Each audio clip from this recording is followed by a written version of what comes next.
Betrayal Uncovered. My name is Robert, and this is the story of how my seemingly perfect life was torn apart by betrayal. I never thought I would be the one telling such a story, but life has a way of surprising us when we least expect it. Emily and I had been married for 10 years. We met in college, fell deeply in love, and tied the knot soon after graduation. Our life together was a series of blissful moments, buying our first house, welcoming our daughter Sophie into the world, and building a life full of laughter and dreams. I was working as an architect, while Emily managed a local art gallery. We were the envy of our friends, a couple who seemed to have it all. However, life is never as perfect as it appears from the outside. Looking back, I can see the subtle signs that something was amiss. Emily started working late more often, and there were times when she seemed distant, lost in her thoughts. I dismissed these as the stresses of running a gallery and managing a busy household. I trusted her completely, never questioning her loyalty. It all started to unravel one rainy evening. I had just put Sophie to bed and was sitting in the living room, flipping through channels when Emily walked in. She looked tired but was unusually tense.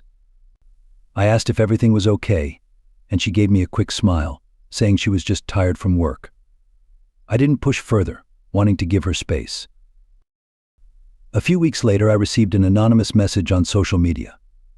It was a cryptic note suggesting that I look closer at Emily's activities. My heart sank, but I tried to brush it off as a cruel prank. However, the seed of doubt had been planted, and I couldn't shake the feeling that something was wrong. One Friday night, when Emily was out for what she claimed was a business dinner, I decided to follow her. I hated myself for doing it, but I needed to know the truth. I drove to the restaurant she mentioned, but didn't see her car. After waiting for an hour, I decided to drive around. Eventually, I found her car parked outside a cozy little bistro on the other side of town.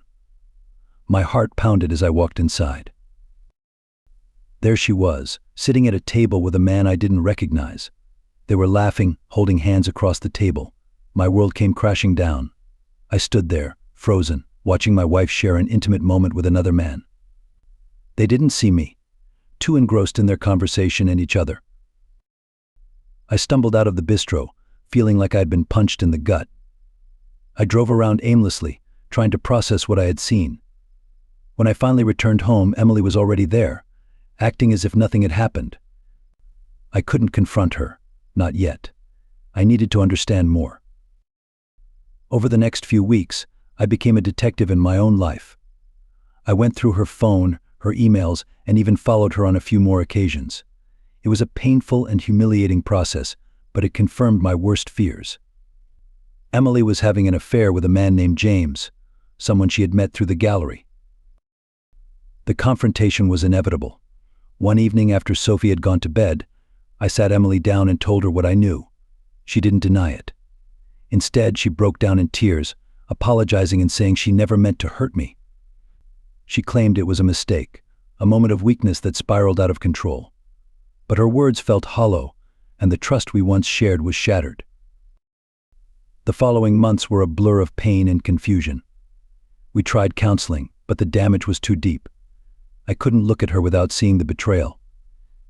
Emily moved out, and we decided to separate. The hardest part was explaining it to Sophie, trying to make her understand that sometimes adults make mistakes that can't be fixed. Emily and I finalized our divorce a year later. I threw myself into my work and focused on being the best father I could be to Sophie. The pain slowly dulled over time, replaced by a determination to rebuild my life. I found solace in my friends and family, who supported me through the darkest days. As for Emily, she eventually moved to a different city with James. We kept our interactions civil for Sophie's sake, but our once vibrant relationship was reduced to cold, polite exchanges. The woman I had loved with all my heart was now a stranger.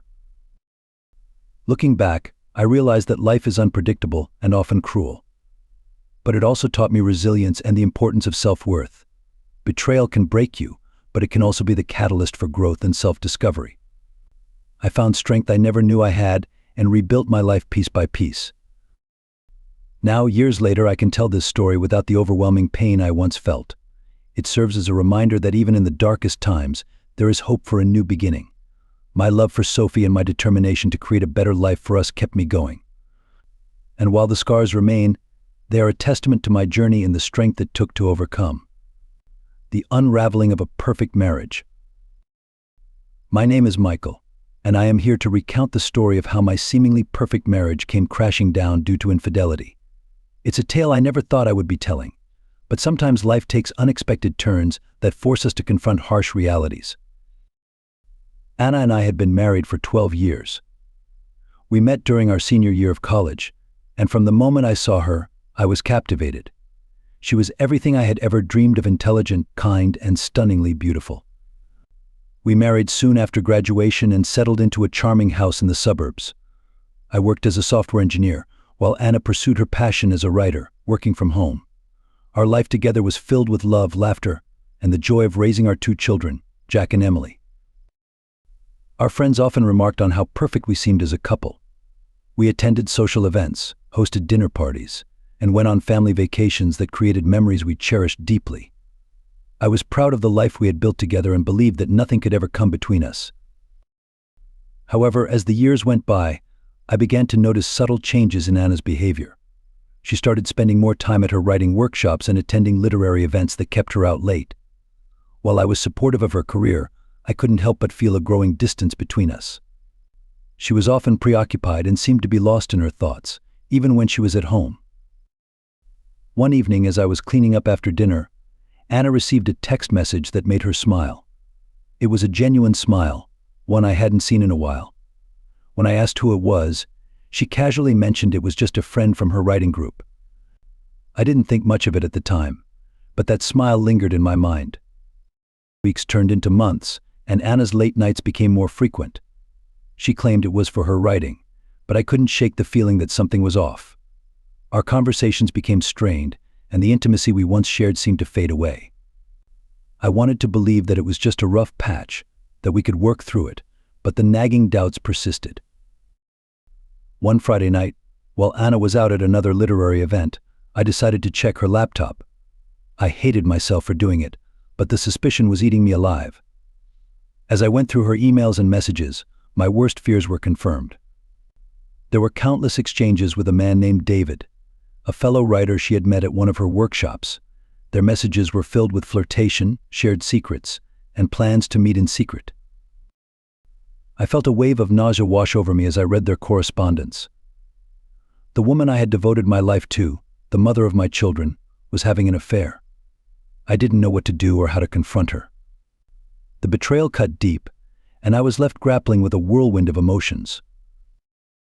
When Anna returned home that night, I confronted her with what I had found. She didn't deny it. Instead, she broke down in tears, apologizing and saying she had made a terrible mistake. She claimed that she had felt neglected and unappreciated, and that David had filled a void she didn't know existed. Her words were like daggers, each one deepening the wound.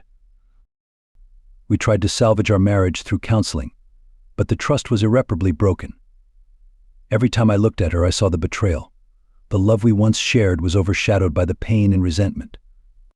Anna moved out, and we decided to separate. Explaining it to Jack and Emily was the hardest part, trying to make them understand that sometimes even the strongest relationships can fall apart. The months that followed were a blur of anger, sadness, and self-doubt. I threw myself into my work and focused on being the best father I could be for Jack and Emily. Friends and family provided support, but the emptiness lingered. The life I had known and loved was gone, replaced by a painful new reality. Anna and I finalized our divorce a year later. She moved in with David, and our interactions were reduced to necessary conversations about the children. The woman I had once adored was now a stranger, and the dreams we had built together were shattered. Over time, I began to heal. I found solace in my children, who were my constant source of strength and motivation. I took up new hobbies, made new friends, and slowly rebuilt my life. The pain of betrayal gradually dulled, replaced by a determination to move forward and create a new future for myself and my kids. Years later, I can tell this story without the overwhelming anguish I once felt. It serves as a reminder of the fragility of trust and the resilience of the human spirit.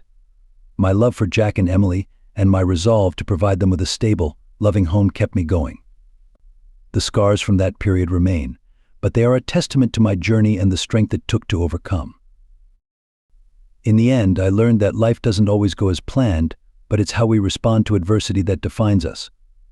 Despite the heartache and loss, I emerged stronger, wiser, and more appreciative of the true bonds that can withstand even the toughest trials.